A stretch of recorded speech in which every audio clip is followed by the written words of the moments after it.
2년차 징크스라는 것이 있습니다. 운동선수가 프로로 데뷔하고 나서 두 번째 해가 될 때 생기기 쉬운 슬럼프를 가리켜 부르는 말입니다. 이것은 특히 첫 시즌에 좋은 성적을 내고 신인왕 등의 상까지 받은 선수가 잘 걸리는 것이기도 합니다. 일단 첫 해에 프로 선수로서의 출발이 잘 풀려나간 것은 분명히 좋은 일이지만 두 번째 해를 맞이하면서 계속 잘해야 할 텐데 라는 생각이나 혹은 올해는 작년보다 더 좋은 성적을 내겠지라는 팬들의 기대가 오히려 부담감으로 작용하기 때문에 생기는 현상입니다. 만약 그런 2년차 징크스에 잘못 걸리면 그의 프로 선수 인생은 그냥 그대로 끝날 수도 있지만 반대로 그것만 잘 극복해내면 진짜 대형 선수로서의 앞길이 활짝 열릴 수도 있는 것입니다. 바벨론 포로에서 해방을 받고 고국으로 돌아와 예루살렘 성벽 재건이라는 큰 과업에 착수했던 느헤미야와 유다 백성들 역시 그와 비슷한 단계를 맞이하고 있었습니다. 비록 횟수로 두 번째는 아니었지만 2장 18절에서 온 백성이 일어나 건축하자라고 대동단결하여 이 선한 일을 위해 모두가 힘을 내어 시작했던 일이 이 점에 와서는 내부적으로 발생한 갈등으로 인해 중대한 차질을 빚게 되었던 것입니다. 만약 이 문제를 해결하지 못하면 그렇게 멋지게 시작했던 선한 일이 그야말로 용두사미가 될 수밖에 없었습니다. 하지만 느헤미야 유다 백성들은 그런 위기 상황을 잘 극복해내었고 그 결과 성벽 재건은 그야말로 일사천리의 가속도를 내면서 놀랍게도 52일이라는 아주 짧은 기간에 그 대공사를 완수해내는 쾌거를 이루게 됩니다. 작년 이때 희년맞이 비전 헌금 운동을 위해 모두 힘을 내어 정말 멋지게 출발했던 우리 경양교회 역시 이제 이 선한 일의 경주의 두 번째 해를 맞이하고 있습니다. 겉으로 말은 아무도 하지 않지만 저도 그렇고 이 일에 앞장서고 있는 당원들 역시 마음 한구석에는 계속 잘 돼야 할 텐데 2차 비전 헌금이 1차 때보다 더 많이 작정돼야 할 텐데 라는 염려가 생기는 것은 어쩔 수 없는 일입니다. 하지만 우리가 2년차 징크스에 빠져서는 결코 안 됩니다. Y-4 희년을 이제 한 주일 남겨둔 오늘 주일에 저는 우리 경양교회가 여기서 조금도 주춤거리거나 멈추지 않고 표대를 향해 더욱 속도를 올리며 달려가기 위해서 모든 성도들이 꼭 명심하고 합력해야 할 사실이 무엇인지를 함께 상고해 보고자 합니다. 첫째, 우리 중에 그 누구도 다른 교인의 희생으로서 자신의 유익만 취하는 얌체 교인으로 남지 말아야 합니다. 1절부터 5절까지 함께 봉독하겠습니다. 그때 백성들이 그들의 아내와 함께 크게 부르짖어 그들의 형제인 유다 사람들을 원망하는데 어떤 사람은 말하기를 우리와 우리 자녀가 많으니 양식을 얻어먹고 살아야 하겠다 하고 어떤 사람은 말하기를 우리가 밭과 포도원과 집이라도 저당 잡히고 이 흉년에 곡식을 얻자 하고 어떤 사람은 말하기를 우리는 밭과 포도원으로 돈을 빚내어 왕에게 세금을 바쳤도다. 이제 저도 우리 형제 육체와 같고 우리 자녀도 그들의 자녀와 같거늘 이제 우리 자녀를 종으로 파는도다. 우리 딸 중에 벌써 종된 자가 있고 우리 밭과 포도원이 이미 남의 것이 되었으니 우리에게는 아무 힘이 없도다 하더라고 했습니다. 당시 유대 사회에서 여자의 발언권이라는 것은 그의 전무한 것이나 다름없었음에도 불구하고 여기 1절에서 백성들이 그들의 아내와 함께 크게 부르짖었다는 것은 그 불만이 얼마나 심화되어 있었는지를 단적으로 보여줍니다. 2절 이하에 나오듯이 그 시발점은 식량 부족 사태로부터 비롯되었습니다. 모든 노동력이 성벽 재건 공사에만 집중적으로 투입되고 있었으니 자연히 가정들이 생계 유지를 위해 일할 시간이 없어졌고 그 결과 각 가정마다 끼니를 잇기 어렵게 되었던 것입니다. 서론에서 말씀드린 대로 이 성벽 재건 공사는 총 52일이 소요되었는데 오늘날의 경우라도 집안에 가장이 식장을 두어 달이나 쉬게 되면 그 가족의 생계에 지장이 있을 것은 뻔하지 않겠습니까? 유다 백성의 그의 식량 문제는 뒤이어 3절과 4절에 나오는 대로 그들의 가계부 사정을 급속도로 악화시켰습니다. 그들의 양식을 사기 위해서 또 세금을 바치기 위해서 자기들이 가지고 있던 밭과 포도원과 집 등의 부동산들을 저당 잡히고 빚을 내게 되었습니다. 당시 페르시아 제국의 세율은 매우 높았고 그로 인해 제국 말기에는 물가가 50% 이상 폭등하기도 했다고 합니다. 이래저래 유다 백성의 가게는 날로 어려워지면서 종당에는 5절에 나타난 대로 모든 재산을 다 잃고 더러는 자녀를 종으로 파는 최악의 상황까지 벌어졌던 것입니다. 그런 지경에 이르자 백성들의 분노는 가난한 사람들에게 빚을 내주고 이자놀이를 하는 사람들에게 쏠리게 되었습니다. 여기서 우리 육체도 우리 형제 육체와 같고 우리 자녀도 그들의 자녀와 같으니라는 말이 바로 빚내주는 사람이나 빚을 못 갚고 몸까지 팔리는 사람이나 사실은 다 같은 동족이 아니냐라는 뜻에서 나오는 불만의 표출입니다. 자기 동족에게 이자놀이 하던 자들은 실제로 보면 귀족들과 민장들, 즉 유다 백성 중에 상류계급이며 부유층에 속한 자들이었습니다. 나중에 11절 하반절에 보면 그 이자율은 100분의 1, 즉 매월 1%, 연리 12%로서 당시 중근동 지방의 일반적인 연리 20%에 비하면 낮은 것이긴 했지만 가난한 사람들에게는 여전히 힘겨운 것이었음에 틀림없습니다.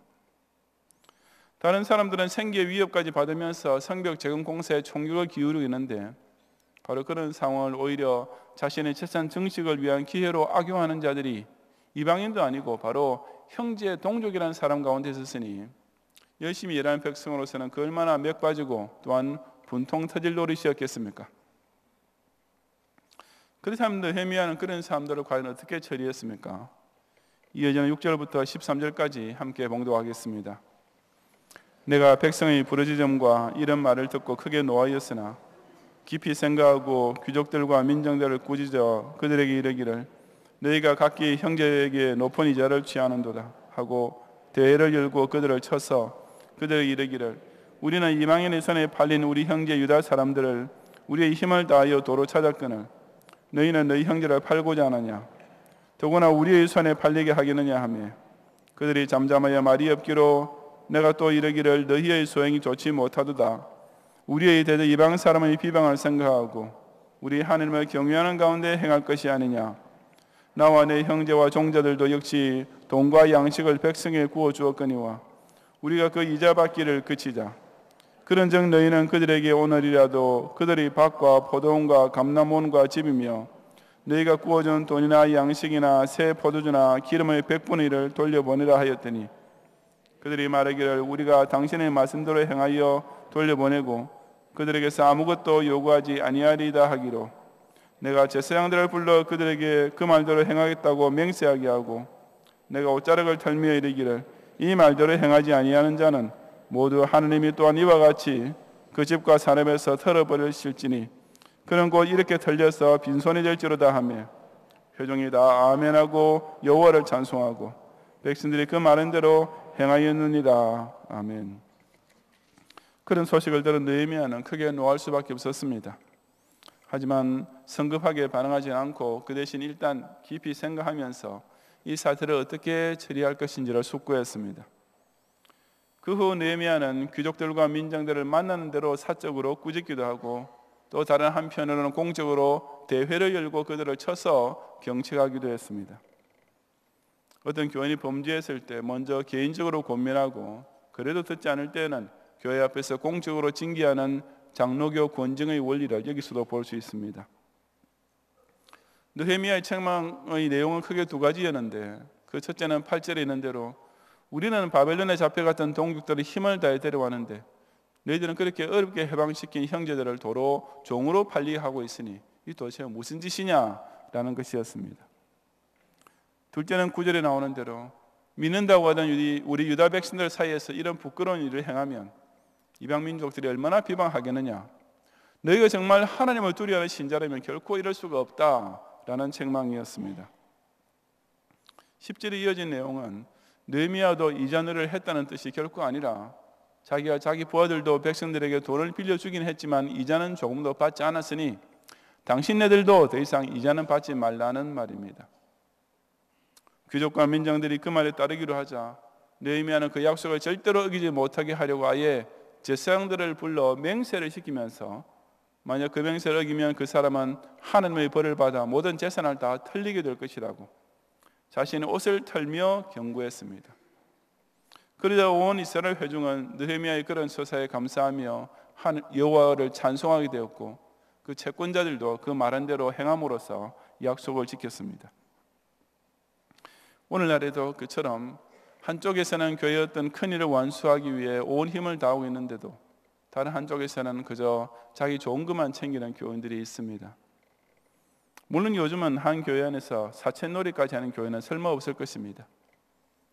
하지만 다른 교인들은 교회 안에서 이런 굳은 일, 저런 힘든 일을 맡아서 죽도록 충성하고 있는데 자기는 손가락 하나 까딱도 하지 않고 그저 편안히 즐기는 재미로만 교회 다니고 있는 교인들은 근본적으로는 역시 100분의 1만 챙기는 자들과 마찬가지 아니겠습니까?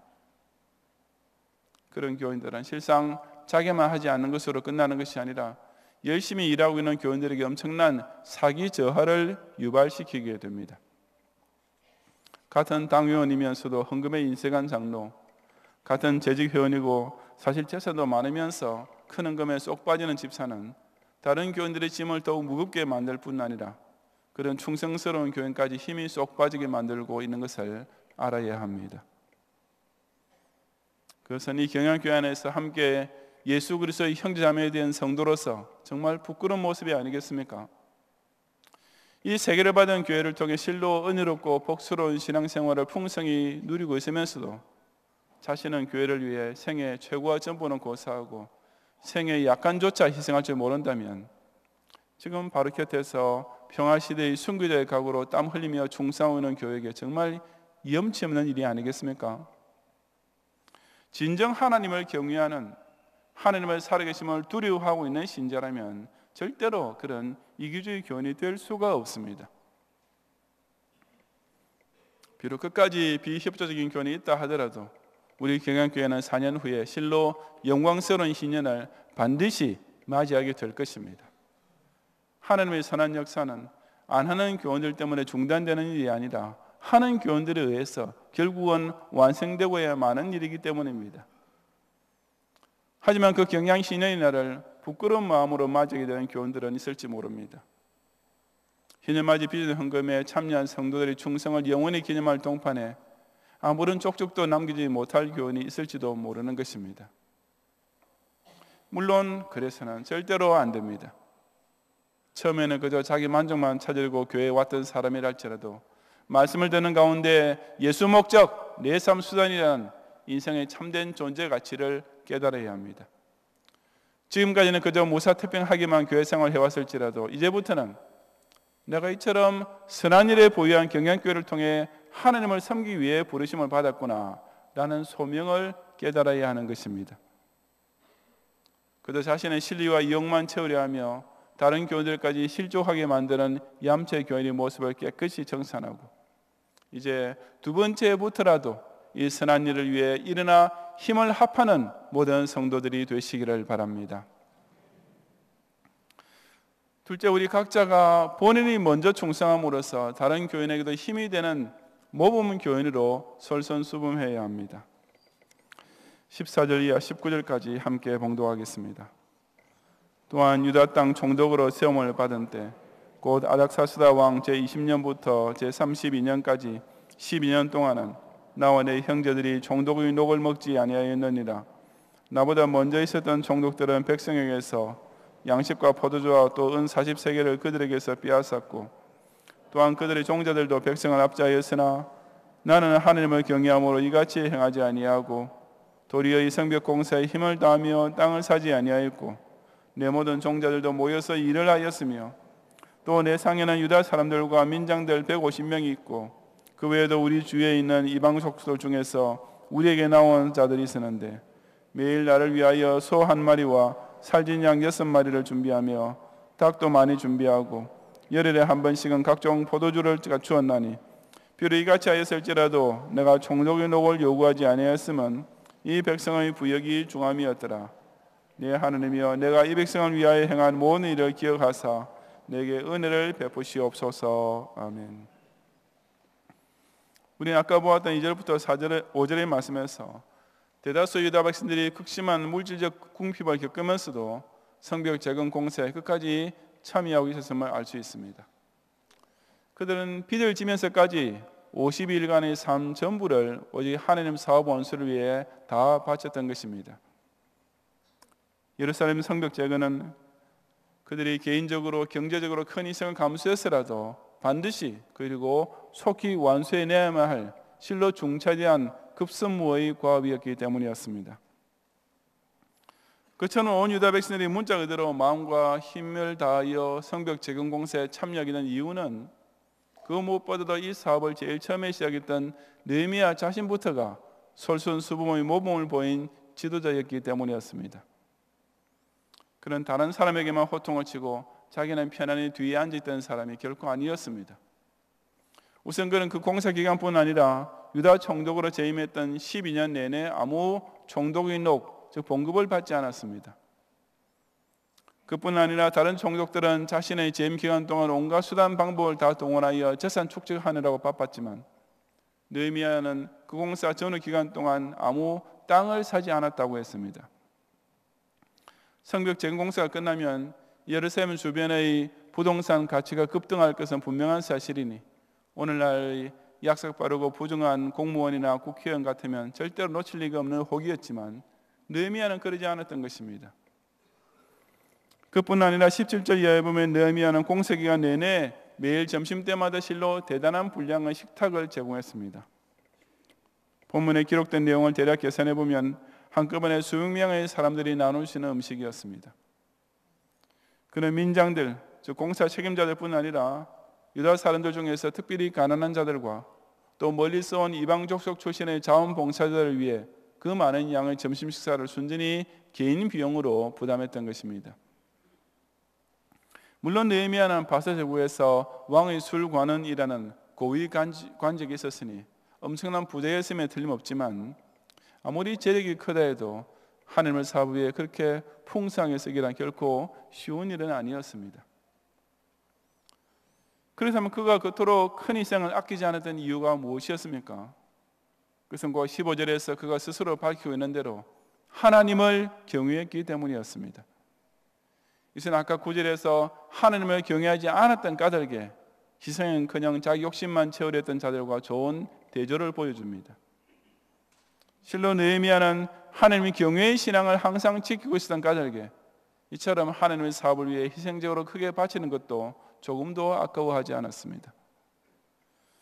그처럼 저 위에 계신 하나님을 두려워할 줄 아는 신전인격자였기 때문에 또한 부당한 이득 따위는 생각조차 하지 않고 오직 백성의 부역이 중함을 먼저 이해해 주면서 그들 앞에서 지도자로서 솔선수범하는 일에만 전심전력을 다했던 것입니다. 그런 느헤미야에게 하나님께서 그가 기도한 대로 은혜를 베풀어 주실 것은 너무나 당연한 일이 아니었겠습니까? 유다 백성들은 성벽 재건 공사를 위해 빚돈을 쓰고 이자를 내고 결국은 저당 잡혔던 논밭을 날리기까지 했는데 요즘의 현대 교인들에게 그렇게 해야 한다고 하면 뭐라고 하겠습니까? 목사님 그 무슨 말씀이십니까? 빚을 내서 헌금을 하다니요. 생활비 쓸 것 다 쓰고 남는 돈도 헌금하기 아까운데 없는 돈은 어떻게 빌려서 헌금합니까? 라고 난리가 날 것입니다. 하지만 다시 한번 생각해 보시기 바랍니다. 왜 안 됩니까? 집 사고 차 살 때는 은행 대부를 내서라도 일단 사놓고 보아야 하고 자식을 대학교 보내기 위해서라면 학자금 융자를 받아서라도 일단 등록금을 마련해 놓는 것이 당연한 일 아닙니까? 그처럼 내가 먹고 살고 내 자식을 교육시키기 위해서 돈 빌리는 것은 조금도 부담스러운 것이 아니라 당연한 현대인의 생활 수단으로 받아들이면서 왜 빚을 내서 헌금하는 것은 그다지도 비정상적인 일처럼만 생각하는 것입니까? 변명의 여지가 없습니다. 우리가 주님을 섬긴다, 교회 충성한다 하면서도 아직도 자신의 희생으로서 하려 하지 않고 여전히 자기가 먼저 쓰고 남는 것만 가지고 하려 하기 때문입니다. 하지만 예수님이 우리 생활의 여분의 것을 여러분한테 구걸하시는 분이십니까? 교회가 교인들이 쓰고 남은 것만을 모아서 겨우 운영하는 곳입니까? 그처럼 자기 희생 없이 말로만 교회 중심으로 산다는 교인들이 모인 교회는 몇 년, 몇십 년 지나도 세계 선교는커녕 자체 예배당 건축을 위한 성벽의 벽돌 한 장도 쌓아 올리지 못할 것입니다. 예나 지금이나 진정으로 교회를 귀중히 여기고 하나님의 일을 최우선으로 완수하려 하면 현실적으로는 희생이 따르지 않을 수 없습니다. 내 개인 생활에는 아무 부담이 안 가는 한도 내에서 교회 봉사를 하겠다라는 것은 절대로 성립될 수 없는 계산입니다. 그리고 그 누구보다도 교회 직분자들이 바로 이 점에 있어서 역할 모델이 되어야 합니다. 교회는 남보다 무슨 노하우를 더 많이 알고 남보다 교회 생활에 연륜이 오래된 교인이 이끌어가는 것이 결코 아니라 오로지 남보다 먼저 봉사하고 남보다 더 많이 희생하는 사람이 앞장서야 하는 곳이기 때문입니다. 목사가 나는 목사님 헌금할 돈이 어디 있나? 나는 그저 헌금하려고 설교만 부지런히 하고 헌금은 교인들이 열심히 해야지 라고 생각하는 것은 정말 한심하고도 무책임하기 짝이 없는 소리입니다. 그 누구보다 목사 자신부터 헌금 생활에서 희생적인 모범을 보이지 않으면 장로들이 누구를 본으로 삼고 헌금하겠으며 또 일반 교인들은 어떤 장로를 본으로 삼고 헌금하겠습니까? 원로 목사님께서는 일대 당회를 이끌어 가실 때 이 점에 있어서 항상 모범을 보여주신 분이었습니다. 원로 목사님께서는 진심으로 당신의 경영교회에서 항상 헌금 1등을 하고 싶어 하셨고 실제로 그런 경우도 많이 있었습니다. 그러면서 당연히 장로 가운데 목사보다 더 많이 헌금할 수 있는 사람이 나와야 한다고 가르쳤고 실제로도 그런 장로님들을 키우셨습니다. 제가 작년 이맘때 다른 교회 교인들이 듣고 깜짝 놀랐던 12조 헌금 설교를 했을 때에도 경영의 성도는 조금도 동요하거나 시험받지 않고 오히려 희년맞이 비전 헌금 제1차 작정에 온 힘을 다해 참여했던 것도 다 이런 선배들의 솔선수범이 낳은 열매가 아니었겠습니까? 얼마 전에 제가 텔레비전에서 엔테베 공항 인질 구출 작전을 소재로 한 영화를 보았습니다. 그 작전을 수행했던 이스라엘 특공대원 100여 명 중에 전사자는 딱 한 명이 있었는데 바로 특공대 지휘관이었던 요나단 네타나후 중령이었습니다.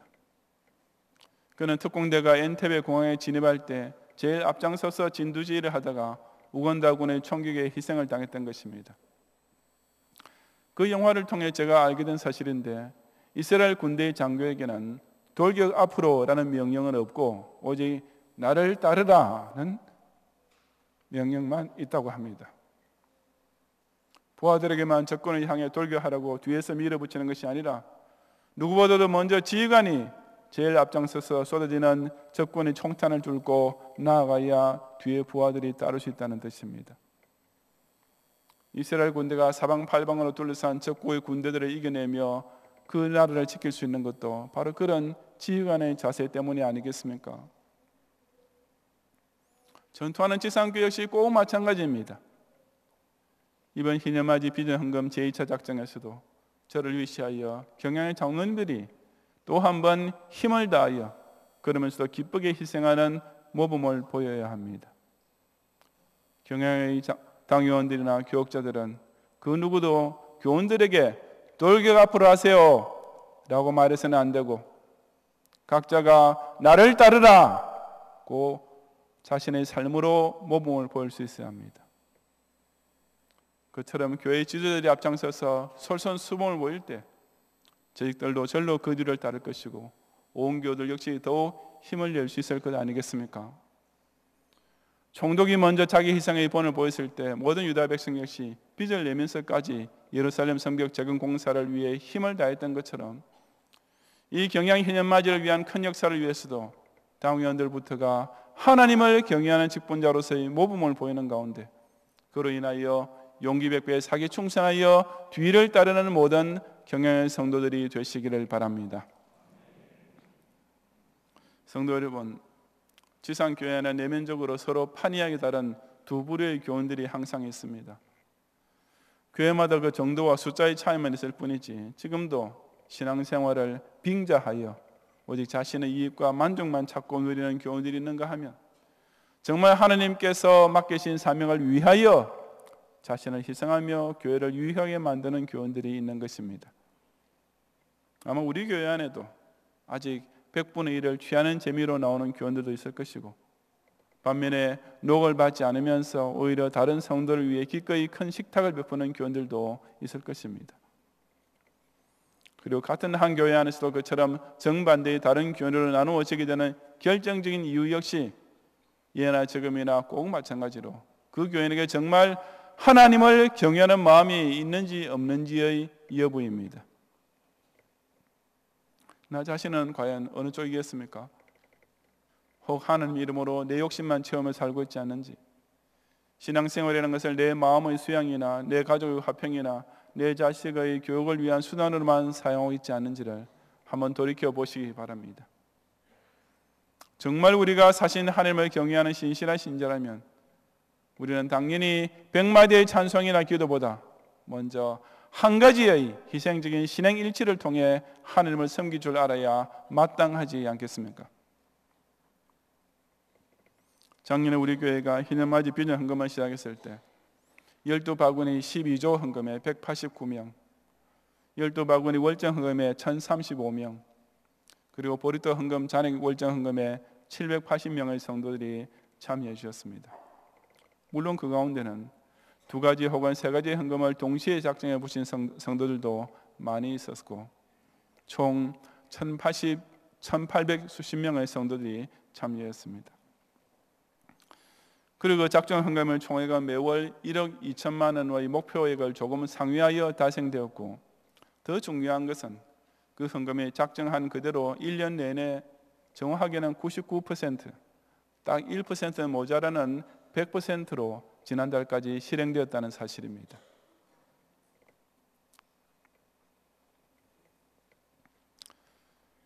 경양교회니까 그 정도는 의뢰 하는 일이지라고 생각하는 분이 계실지 모르겠지만, 저는 그것이 경양교회니까 일어날 수 있는 또 하나의 기적이라고 생각합니다. 특히 12바구니 12조 헌금에 참여하신 성도들에 대해서는 제가 뭐라고 감사드려야 할지 표현할 말이 없고, 그저 그런 눈물 겪고도 힘겨운 헌금을 오직 기쁨으로 바칠 수 있는 마음을 그분들에게 주신 하나님께 모든 영광을 돌릴 뿐입니다. 정말이지 원로 목사님께서 가르치신 대로 순교하는 대신에 헌금으로서 평화시대를 살아가는 값을 해야 한다는 구속사적인 사명의식을 가진 교원들이 아니고서야 어떻게 이런 헌금을 할 수가 있겠습니까? 그렇게 시작했던 희년맞이 비전 헌금을 오늘 당위원들과 교육자들이 먼저, 그리고 다음 주에는 온 성도들이 함께 제2차로 또 작정하려고 합니다. 목사의 얼굴을 보거나 교원들끼리 눈치를 보는 것이 아니라 오직 하나님을 경외하는 마음 하나만으로 이 선한 일에 우리 각자가 힘을 다하면 이 두 번째에도 조금 더 약해지거나 영적 슬럼프에 빠지지 않고 넉넉히 감당해낼 수 있을 것으로 저는 확신합니다. 지금 당장은 희생이지만 그것을 기회해 주시는 하나님께서 결국 100배의 은혜와 1000배의 복으로 꼭 채우신다는 사실을 확신하면서 이 희년맞이 비전 헌금 2차 작정에서도 경영인의 저력을 발휘하여 작년보다 오히려 더욱 속도를 내어 희년의 표대를 향해 달려가는 성도들이 되시기를 주님의 이름으로 축원합니다.